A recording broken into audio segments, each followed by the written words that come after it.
प्यारे विद्यार्थियों, मैं तारा नागर राजकीय उच्च माध्यमिक विद्यालय सुमेरपुर वरिष्ठ अध्यापिका हिंदी 10वीं की हिंदी कक्षा में आप सभी का स्वागत है। आज हम व्यंजना शब्द शक्ति के बारे में पढ़ेंगे। व्यंजना शब्द शक्ति। व्यंजना शब्द शक्ति के मैंने आपको दो भाग बताए थे। एक तो है शाब्दिक व्यंजना और दूसरी है आर्थी व्यंजना। तो अपन अब शाब्दिक व्यंजना के बारे में पढ़ेंगे। जैसा कि शब्द से ही विदित है, शाब्दिक व्यंजना यानी शब्द में व्यंजना हो, यानी ऐसा शब्द जिसका कोई दूसरा अर्थ निकलता हो। जब व्यंजना शब्द पर निर्भर हो, जब व्यंजना शब्द पर निर्भर हो, शब्द बदल देने से अर्थात पर्याय रख देने से अर्थ बदल जाता हो, वहाँ वे शाब्दिक व्यंजना होती है, क्योंकि अभीष्ट अर्थ के लिए वही शब्द आवश्यक है। व्यंजना जब व्यंजना शब्द पर निर्भर हो, जब व्यंजना शब्द पर निर्भर हो, शब्द बदल देने से अर्थात पर्याय रख देने से अर्थ बदल जाता हो, यानी उसका पर्याय रखते हैं तो उसका अर्थ बदल जाता है, वहाँ व्यंजना होती है, क्योंकि अभीष्ट अर्थ के लिए वही शब्द आवश्यक है, यानी उसका जो अभीष्ट मूल अर्थ है उसको जानने के लिए वही शब्द आवश्यक है। जैसे रहीमन पानी राखिए पिन पानी सब सून, पानी गए न उबरे मोती मानुष चून। अब ये रहीम जी का दोहा है। रहीमन पानी राखिए यानी एक इंसान के लिए कहा गया है कि मनुष्य को अपना सम्मान जरूर रखना चाहिए। पिन पानी सब सून, अगर उसका सम्मान नहीं है तो सारी चीज़ें व्यर्थ हैं, यानी मनुष्य की इज्जत चली जाती है या उसका सम्मान चला जाता है, तो ये सारी बातें हैं जो वो व्यर्थ हो जाती हैं। पानी गए न उबरे मोती मानुष चून, पानी गए न उबरे। अब इसमें पानी के तीन अर्थ लिए गए हैं। मोती के लिए तो है चमक, मानुष यानी मनुष्य के लिए है उसका सम्मान, चून चून यानी आटा, आटा के लिए है जल, यानी पानी का अर्थ यहाँ पे जल का है। यानी इसमें क्या है, अगर मोती की चमक चली जाती है तो मोती का कोई महत्व नहीं रहता है। मनुष्य, इसमें पानी का अर्थ है सम्मान, मनुष्य का सम्मान जब चला जाता है तो वो मनुष्य की कोई इज्जत नहीं रहती है, यानी वो कोई काम का नहीं रहता है। चून यानी पानी, जब आटे में अगर पानी मिलाए तो उसकी रोटी या कुछ भी बन सकता है, नहीं तो वो आटा है वो कोई काम का नहीं रहता है, खाली वो आटा आटा ही रहता है। तो इसमें पानी शब्द के तीन अर्थ लिए गए हैं, तीनों शब्दों के लिए अलग अलग है।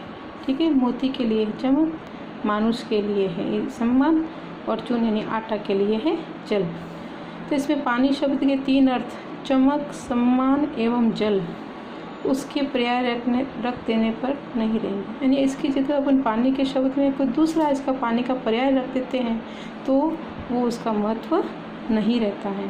ठीक है, तो शाब्दिक व्यंजना आपको समझ में आ गई होगी। अब मैं आपको अर्थी व्यंजना के बारे में बता रही हूँ। जब शब्दार्थ की व्यंजना अर्थ पर निर्भर रहती है, जब कोई शब्द होता है उसका अर्थ, शब्दार्थ की व्यंजना अर्थ पर निर्भर रहती है, उसका पर्याय रख देने पर भी अभीष्ट की पूर्ति हो जाती है।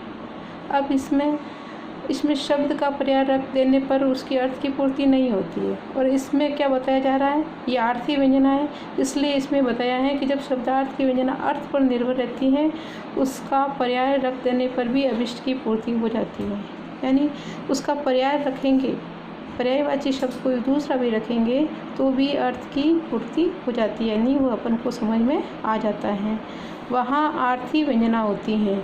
आर्थी व्यंजना में बोलने वाले, सुनने वाले, प्रकरण, देश काल, कंठ स्वर आदि का बोध कराती हैं। जैसे सघन कुंज छाया, सुखद शीतल मंद समीर, मन हवे जात अजो वहे, वा यमुना के तीर। अब इसमें देखो, इसमें अर्थ के आधार पे ये व्यंजना बताई जा रही है।